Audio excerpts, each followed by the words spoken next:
ये मेरा घर है, याद रखो। अस्सलामुअलैकुम नाजरीन, आप देख रहे हैं पीटीएन न्यूज और मैं हूं आपकी होस्ट कुरातुलैन। शामिल करते हैं आज की अहम खबरें। एक और पाकिस्तानी अदाकार की भारतीय फिल्म में एंट्री, ट्रेलर ने धूम मचा दी। इन्हां नूं रहना सहना नहीं आउंदा को पहली 16 मई को रिलीज किया जाना था, ताहम 22 अगस्त को रिलीज होगी।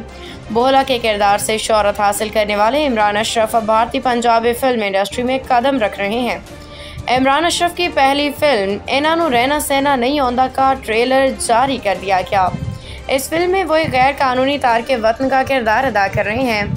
फिल्म की कहानी मज़ाह, जज्बात और समाजी मसाइल का हसीन इम्तिजाज है। इमरान अशरफ के साथ भारतीय पंजाबी गुलकार जसी गिल भी नुमाया किरदार में मौजूद है।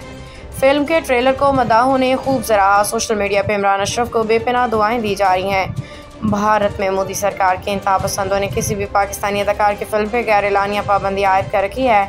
फवाद अहमद की फिल्म को सिनेमाघरों की ज़ीनत बनने से रोका गया। हानिया आमिर की फिल्म को भी धमकियां दी जा रही हैं। इसके बावजूद पाकिस्तानी अदाकार इमरान अशरफ का किसी भारतीय पंजाबी फिल्म में करना इस बात की दलील है कि भारतीय फिल्म इंडस्ट्री को पाकिस्तानी फनकारों की ज़रूरत है। याद रहे कि इस फिल्म को पहले 16 मई को रिलीज़ किया जाना था, ताहम अब 22 अगस्त को सिनेमाघरों की ज़ीनत बनेगी। न्यूज स्टूडियो से फिलवक्त के लिए इतना ही। मज़ीद खबरों और अपडेट से बाखबर रहने के लिए देखते रहें पीटीएन न्यूज।